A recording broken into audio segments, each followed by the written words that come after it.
Good morning. So I am 30 days in to the second biggest decision I've ever made in my whole life. The first being deciding to have and then proceeding to have the most amazing children in the whole world. But this move to Paris feels simultaneously like I've been planning it for a very long time and like I'm flying by the seat of my pants a little. So I wanted to start documenting this in some way. I hadn't really decided if I wanted to do. I don't really like the idea of vlogging, but and I have been writing again, which is good in my journal. But I'm not sure that I necessarily want to put all of my journal contents out there just yet. Want to keep a little bit of the mystery. Also, don't want to terrify people, but I do want some mechanism for, kind of documenting and recording what I'm going through, because this is a pretty big deal. I'm 53. Still don't see myself as 53, right? Like looking in the mirror, I mean, obviously I see, all of the descriptors of a 53-year-old. But I don't really see myself that way. And that's a little hard to accept, I think. So maybe, actually probably more than maybe, a big impetus for this move was midlife, let's call it transition. My amazing kids are the only reason that I could do this, right? Because they are stable and solid and strong and capable. They're 20 and able to move through this world like it's not their first time around. And I will take only partial credit for that, because they are they've done so much of this themselves, and they've become so independent.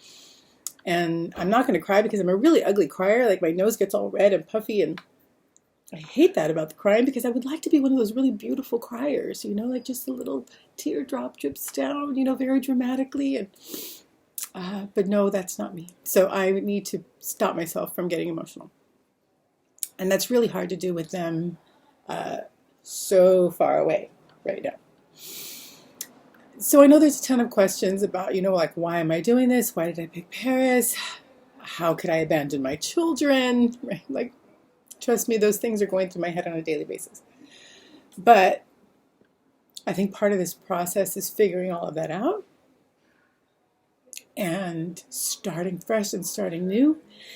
And I'm really looking forward to not knowing what my next step is, to things not being so predictable, to taking every day as it comes, to trying to appreciate every little thing around me, and not just what I have here, but what I have back home.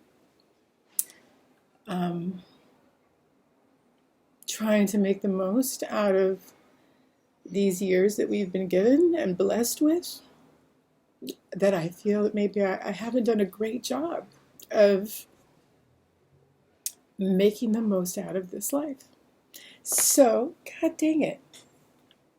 Okay, enough of that. Let's move on. Having my morning coffee, which is now late morning coffee. It's supposed to be a super hot day today, so I'm debating what time I need to get out and move around. It gets really hot here, and maybe that's a good thing, because it really means you got to get out of the apartment. And I just need to start doing that on a daily basis. Get up, get dressed, get out. It's a little strange to do right now, to try to make your list of like, what do I need to do today? Very easy to stay, even though I know, right? Like, of course, you're saying, oh my God, it's Paris. How can you not be out there every day? But really, my first 4 weeks here have been nothing but getting out every day. My mother was here with me for 3 weeks. We did a lot of walking around and checking out the neighborhoods and seeing some sights, for sure, but really experiencing life here. And that was amazing and really invaluable. And then immediately on the heels of that, my cousin Tony came to visit for a couple of days, and it was really kind of go, go, go, because I really wanted him to leave with as cool an experience as he could get in the short period that he was here. So that was really kind of fast hustle and bustle, and squeeze in a few key things, and it was amazing and wonderful, but not at all restful. And then immediately on the tail of that, my best friend Sonia came to visit for a few days, and then her wife joined us at the end of that week. And again, it was still, even though there was some downtime of let's just sit around at a cafe, kind of a thing. I mean, that really is what you do here in Paris. The cafe culture is real, y'all, real. But it was still a lot of planning, and where do we go next, and what are we going to do next? So this week has been my first week just kind of by myself. So I have needed to kind of rest, I think, and decompress and realize that there's no rush. And I'm going to get out and enjoy things slowly. And I don't always have to make a list of where I need to be going next or what I need to be doing next. My language courses start here pretty soon. And that's amazing and scary, but I really can't wait to start being able to communicate better. Clearly, I'm a talker. Need to be able to do that in multiple languages, right? Even though everybody's super, super accommodating here, I haven't met a single person who's not been willing to help me with my super, super broken French. People are really welcoming to Spanish, even my broken Spanish, and that's all been fantastic. But I do still feel isolated, and I know that being part of the language program is going to help, because that's going to give me a community.